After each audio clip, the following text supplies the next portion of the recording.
এরম তোমার, এরম সবার, এই কথাটা বললেই কোন উৎসবটার কথা আমাদের মাথায় আসে? একদম দোল।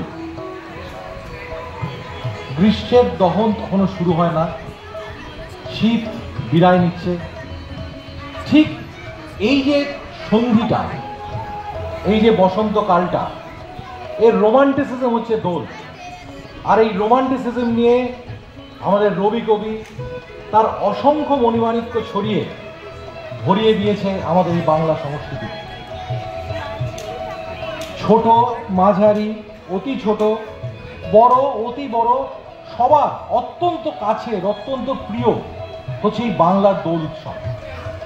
তাই জেন জে থেকে শুরু করে জেন জি হয়ে জেন আলফা, প্রত্যেকের উৎসব হচ্ছে এই রঙের উৎসব। তাহলে আজকে, আচ্ছা ঠিক আছে, আজকে অকাল বোধন তো হচ্ছে, তো আজকে একটু অকাল দোল হয়ে যাক। আমরা ডেকে নিই আমাদের জেন আলফাদের, তারা আপনাদের সামনে এসে এখানে দোল উৎসব করে দেয়।